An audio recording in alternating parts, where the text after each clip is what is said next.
Oui, bonsoir, c'est Tanja. Tout va bien?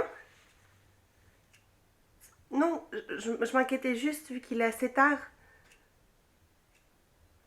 Ok, j'ai bien sorti la chienne si jamais.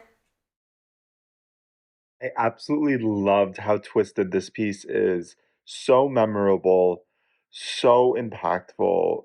I- The it gives us an anti-hero that we can't help relating to, despite knowing that her actions are morally abhorrent and disturbing, but it goes to kind of the primal need for attention that we humans have and the lengths that sometimes we're willing to go to achieve that, especially when it's not just general attention, but the attention of a specific individual. There's so much nuance and passion and intelligence put into the performances by both of the leading women here, and it is darkly comedic in the most disturbing of ways. You don't usually go into a film and come out of it absolutely hating the protagonist, but that definitely happened here. And it was a slow build. I like that they did that. She's not overtly evil in the beginning. You kind of slowly realize how psychopathic she is. Um, have this strange competition with a little Yorkie terrier um, named Alice. But yeah, her obsession with hurting the dog in different ways is very creepy, and it slowly gets worse and worse until, of course, she ends up selling the dog for meat.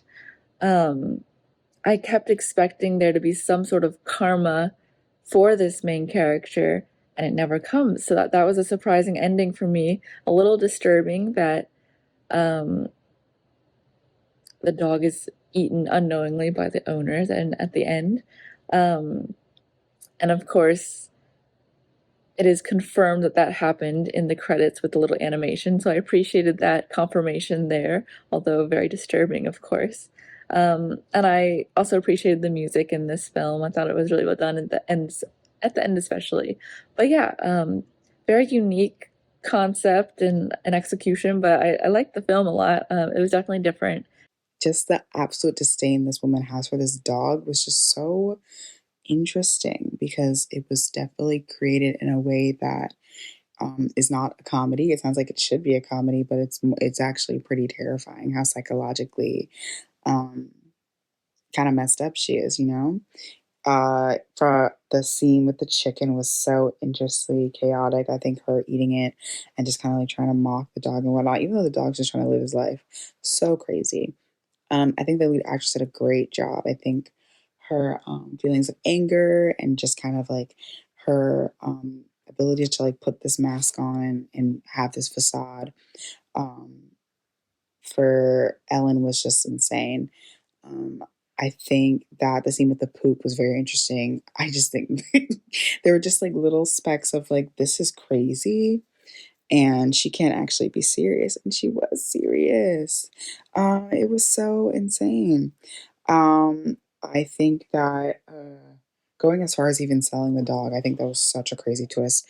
I like how basically throughout the whole thing there was no redeeming qualities for her because I feel like that's such an interesting character to have, someone who you can't really like and just continues to do things over and over again that show all of her flaws, and she's unremorseful about it. I think that's very interesting to have flaws that you don't work through and you're not sorry about it. So overall, I thought this was a really cool piece. This was kind of a roller coaster for me. I just when I thought that the main character couldn't really be crazier, she gets crazier. It's about a girl who clearly is jealous of this older woman's dog, possibly her relative or employer. Um, she's continuously sabotaging and mocking the puppy until she abuses it and then sends it to get butchered in the end. And they as they're like looking for the dog, she convinces the owner to stop somewhere and get her to eat the dog. So I was shocked. And it was a very wild watch and very well made. I think that the shock value was great and the acting was unhinged in the best way. what an unhinged little movie. Clearly this person is feeling extreme jealousy over this dog and doesn't really know how to handle it except for getting rid of said dog. But what an insane little, like, unhinged movie, and I really enjoyed it. I think that because they kind of approached it in this way where, you know, you're following this woman, she, you know, is taking care of this dog, that's, like, all she has to do, and the dog is getting, like, such great treatment and everything else, it's getting fresh chicken and things like that, like, always, like, has such a high priority, and like, the fact that she is so jealous of this dog that she is, you know, actively doing things to, I wouldn't necessarily say 100% mistreat the dog, not in the very beginning. There's definitely some mistreatment by the end, clearly. But like not feeding the dog the chicken, eating it herself, things like that where you're just like, what are you doing? Like, all of these different things, but it's such like a fun, not fun, but it's such, like I said, like an unhinged story, and they take you through, and I like that they follow her, and you kind of just like try and track her emotions through all of this. At first, I think the character portrayal was done really well, and I was feeling empathy for the main human character. And then as the film switches, there's something very deeply unsettling about it and uncomfortable. So I think it's really interesting how the film manages to do both things in it.